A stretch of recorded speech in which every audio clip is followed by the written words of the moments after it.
Good evening students. कल हमने भारतीय संविधान का भाग 1 पढ़ा था। आज हम भाग 3 पढ़ेंगे, जिसमें मूल अधिकार दे रखे हैं। भाग 3 कौन सा भाग है? ये भाग 3, जिसमें अनुच्छेद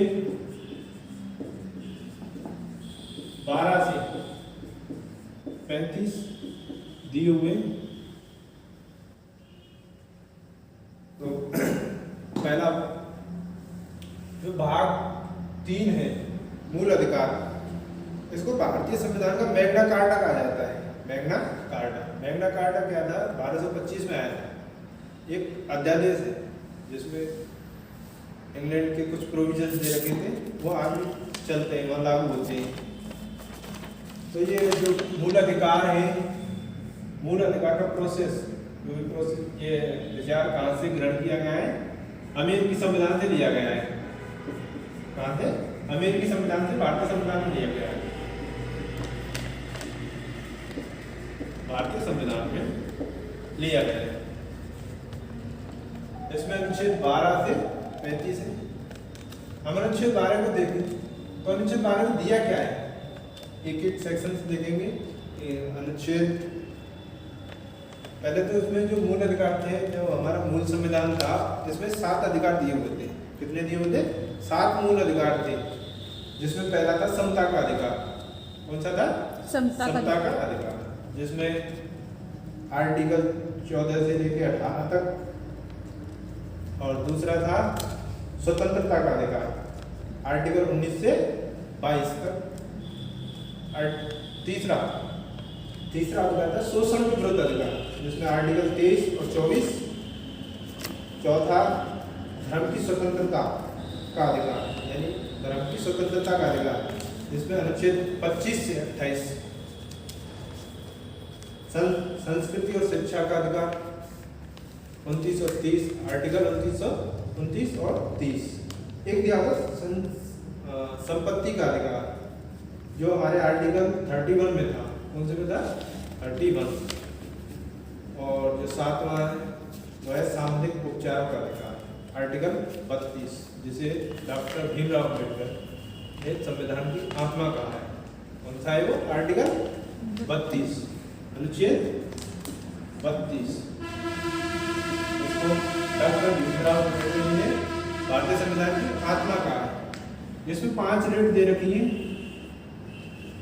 जो हमारे सभी मूल अधिकारों को बचाने के लिए बहुत ही अहम भूमिका निभाती है।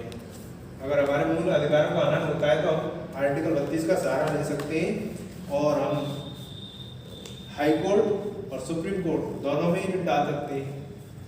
सुप्रीम कोर्ट में रिट हम आर्टिकल 32 के तहत डाल सकते हैं, और अनुच्छेद 226 के तहत हम हाई कोर्ट में रिट दायर कर सकते हैं। याचिका रिट उसी को कहते हैं, याचिका को रिट कहते हैं। 5 रिट होती है, जिनमें हम एक एक से पढ़ेंगे। अनुच्छेद 32 को पर्टिकुलरली पढ़ेंगे, क्योंकि ये एग्जाम में बहुत पूछा जाता है।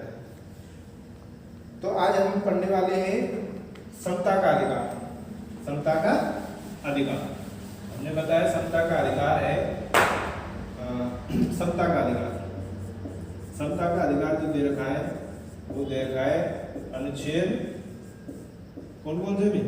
समता का अधिकार 12 से 14 से 18, आर्टिकल 14 से 18। अब इसको देखते हैं। समता के अधिकार में पहला अधिकार है। अब आर्टिकल 14 को देख लेते हैं, एक एक से देखेंगे। आर्टिकल 14, जो आर्टिकल 14 दे रखा है, तो इसमें क्या है? आर्टिकल 14 में देखेंगे तो हम जो राज्य के क्षेत्र में कोई भी नागरिक हो, या विदेशी हो या भारतीय, वो सब समान है। उनको विधि के समान संरक्षण और विधि के तहत उस संरक्षण दिया जाएगा, यानी विधियों के समान संरक्षण और विधियों के समक्ष समता का अधिकार दिया जाएगा। वो आर्टिकल कौन सा है? 14, यानी समता के अधिकार से संबंधित है। ये समता का अधिकार, यानी कोई विदेशी हो या देशी, सबको समान अधिकार मिलेंगे, समता का अधिकार मिलेगा। आर्टिकल 15, आर्टिकल 15 में क्या दे रखा है? विभेद नहीं किया जाएगा किसी से, विभेद नहीं किया जाएगा। विभेद का प्रतिषेध है, प्रतिषेध मतलब मनाही है। किसी से अगर हम घृणा करते हैं या किसी को छोटा या गिरा हुआ समझते हैं तो वो नहीं माना जाएगा। इसमें केवल किन चीज़ों पर भेदभाव नहीं किया जाएगा? धर्म, मूल वंश, जाति, लिंग और जन्म स्थान के आधार पर कोई भी भेदभाव नहीं किया जाएगा। जिसमें कुछ स्थान दे रखे जैसे दुकान, सार्वजनिक भोजनालयों, होटलों और मनोरंजन के स्थानों पर कोई भी भेदभाव नहीं किया जाएगा, क्योंकि जो समता का अधिकार है इसमें सभी को समान अधिकार प्राप्त है, सभी के लिए समान संरक्षण है। अनुच्छेद 16,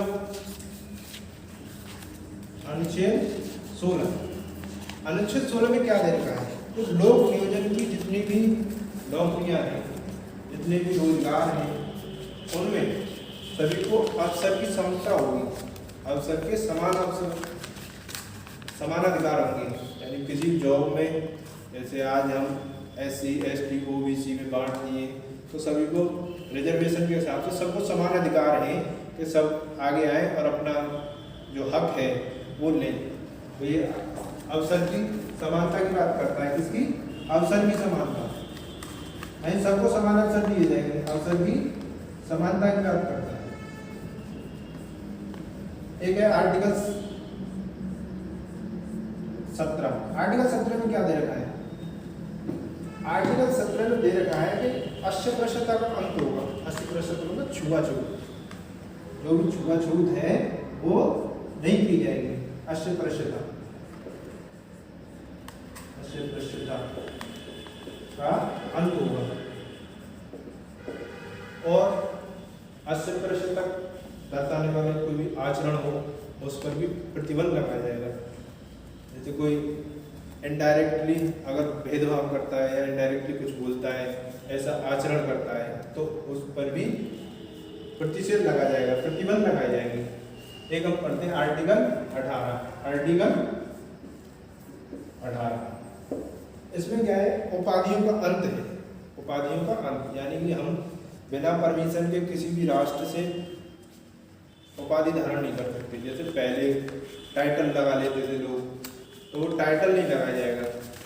जो टाइटल लगाए जा सकते हैं, जैसे भारत रत्न मिलता है, किसी को कर्मवीर चक्र मिल गया, ये सेना की उपाधि हम धारण कर सकते हैं और भी और कोई नहीं करता। सेना या विद्या क्षेत्र में किसी को उपाधि दी जाएगी तो वो माननीय है।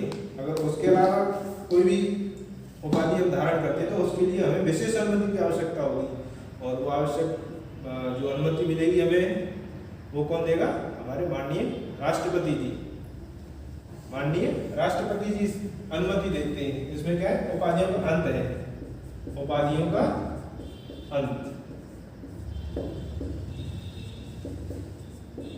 अभी हमने आर्टिकल 14 पढ़ लिया, 15 पढ़ लिया, 16 पढ़ लिया, 17 और 18, लेकिन हम आर्टिकल 12 और आर्टिकल 13 को छोड़ दें। तो आर्टिकल 12 में क्या दे रखा है? आर्टिकल 12 में राज्य की परिभाषा दी हुई है। किसकी परिभाषा दी हुई है? राज्य की परिभाषा, यानी राज्य के क्षेत्र में जो भी सरकारी या प्राइवेट जो भी संस्थाएं आएंगी वो राज्य के क्षेत्र में आती हैं। और आर्टिकल 13 में क्या दे रखा है? आर्टिकल 13, तो आर्टिकल 13 में क्या दे रखा है? जो हमारे अधिकार है, जो हमारे अधिकार दे रखे हैं उसमें अगर उनको किसी भी तरीके से उनको कम किया जाए, उनका अल्पीकरण किया जाए, ऐसी विधियां अगर बनेगी तो वो विधियां शून्य बताई जाएगी। यानी मूल अधिकारों से असंगत या अल्पीकरण करने वाली विधियां शून्य होंगी और उनके खिलाफ हम याचिका या रिट दायर कर सकते हैं उच्च न्यायालय में आर्टिकल 226 के अनुसार, सुप्रीम कोर्ट में आर्टिकल 32 के अनुसार। तो स्टूडेंट्स, आज हमने समता का अधिकार देखा। क्या देखा? समता का अधिकार। आर्टिकल 12 में देखा हमने राज्य की परिभाषा, आर्टिकल 13 में देखा अगर कोई भी विधि हमारे अधिकारों का उन्मूलन करती है तो जो विधि बनेगी उसको शून्य ठहरा दिया जाएगा। अगर अगर मूल अधिकारों पर उनसे कोई भी आंच आती है तो हम रिट दायर कर सकते हैं। आर्टिकल 32 सुप्रीम कोर्ट और आर्टिकल 226 ये हाई कोर्ट में। तो आज हम यही पढ़ेंगे, कल स्वतंत्रता का अधिकार पढ़ेंगे। कौन सा अधिकार? स्वतंत्रता का अधिकार। स्वतंत्रता का अधिकार किस अनुच्छेद में देने का है? आर्टिकल 19 से 22 में। आर्टिकल 19 से 22 में। तो आज के लिए इतना ही। Thank you.